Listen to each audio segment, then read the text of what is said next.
Well, in the last 2 years of the Bongbong Marcos administration, we grew by 6%, one of the highest in the world. Southeast Asia is one of the fastest growing regions. So we grew by roughly 6%. Next year, we expect to grow anywhere from 6 to 7%. The Trump presidency, there is uncertainty on what he plans to do with regard to tariffs and inflation. Of course, if tariffs are imposed and inflation goes up, then interest rates will not go down as much as we want it to, right? So that will affect global growth, I suppose. Bakit tila naiinggit ang China, Vietnam at Thailand sa Pilipinas? Grabe ka, Pangulong Bongbong Marcos, ano ang ginawa mo? Alam mo bang habang nakakagulo ang ekonomiya ng ibang bansa sa Asya dahil sa banta ng taripa mula sa Amerika, ang Pilipinas tila tahimik lang ngunit mukhang may ace o alas na tinatago. Pero bakit tila naiinggit ang ibang bansa tulad ng China, Vietnam at Thailand? Hindi ito basta haka-haka. Mayroon tayong solidong dahilan na siguradong mapapaisip ka. Grabe ka, PBBM, ano ang ginawa mo? Hindi lingid sa ating kaalaman na malaki ang epekto ng US tariff hikes, lalo na sa mga bansang heavily reliant sa kanilang trade surplus sa Amerika. Pero dito nagkakaiba ang laro. Ang Pilipinas, ayon sa datos ng Philippine Economic Zone Authority o PEZA, tayo ay may pinakamaliit na trade surplus sa buong China plus ASEAN 6 trading bloc na $4 billion lang noong 2023 kumpara sa Thailand na $43 billion at Vietnam na $109 billion, lalo na sa China na $300 billion. Simple lang ang ibig sabihin nito, mas maliit ang posibleng tama ng taripa sa atin. Bago natin ipagpatuloy, kaibigan, siya nga pala ang Great Controversy na isa sa mga pinaka-kontrobersyal na libro dahil tumutukoy ito sa mga propesiya sa libro ng Daniel at Revelation na nagaganap na sa panahon natin ngayon bago ang pagdating ng ating Panginoong Diyos ay pinamimigay na namin ng libre sa pamamagitan ng PDF. At ito ay nasa limited lamang na panahon, kaya i-click mo sa description sa baba upang ma-avail mo, kaibigan, ang napaka-importanteng libro ito na magbubukas sa iyo sa mas maliwanag mong hinaharap. Purihin ang ating Panginoong Diyos at tayo magpatuloy. Pero bakit big deal ito? Dahil habang nagmamadaling mag-adjust ang China, Vietnam at Thailand para depensahan ang kanilang malalaking surplus, ang Pilipinas ay nakahanda na, tila isang eskrimador na alam ang tamang tiyempo. Ngunit hindi lang ito tungkol sa laki ng surplus, may mas malalim na dahilan kung bakit ang Pilipinas ay nakikita bilang isang dark horse sa regional economy. Ang sikreto, EMS-SMS sector. Ang EMS-SMS o Electronics and Semiconductor Manufacturing Services na sektor ang halos backbone ng export economy natin, lalo na sa US. Sa likod nito ay 482 companies na hosted ng PEZA. Karamihan pa ay American companies. Ang tanong, apektado ba tayo ng US tariff hikes? Posibleng oo, pero may twist.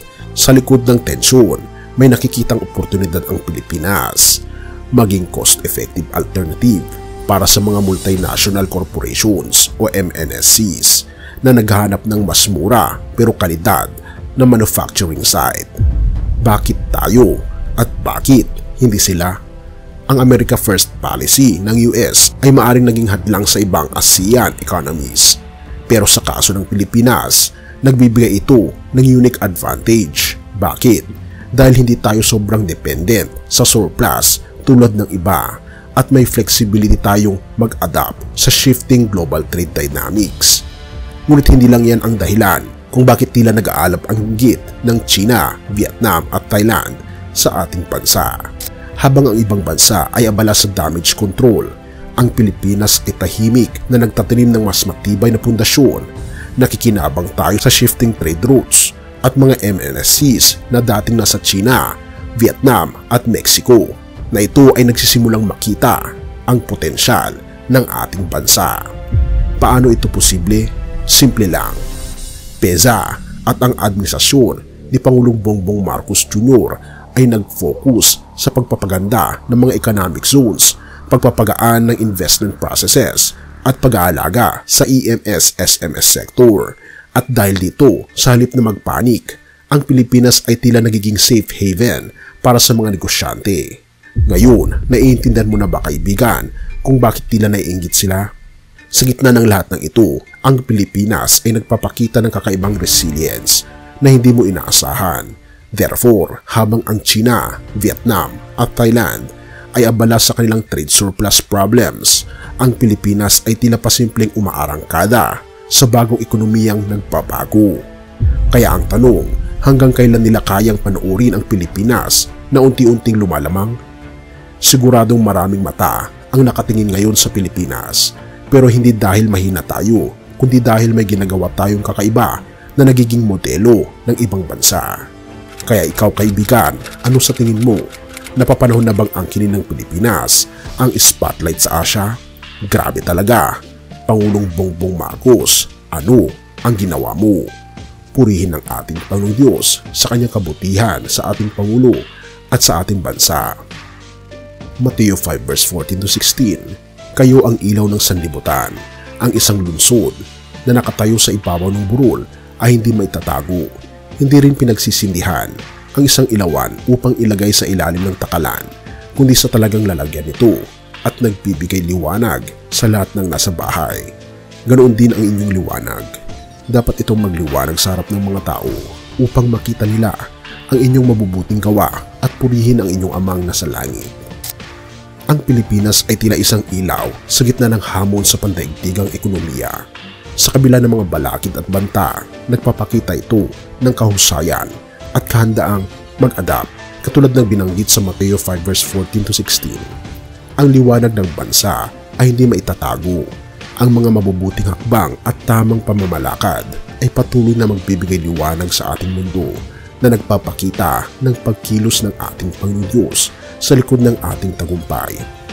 Hindi ito lamang para sa ating ikabubuti, kundi para maging patotoo sa iba na ang pagtitiwala sa Diyos at masipag na paggawa ay nagbubunga ng biyaya.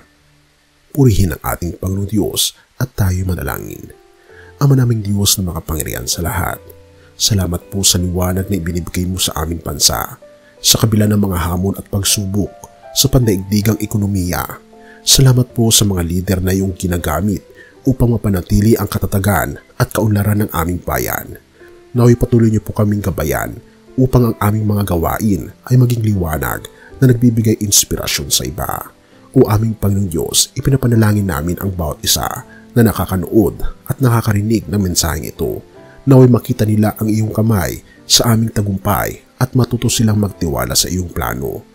Palakasin mo po ang kanilang pananampalataya at bigyan niyo po sila ng lakas ng loob upang maging ilaw din sa kanilang mga pamilya, komunidad at sa buong mundo.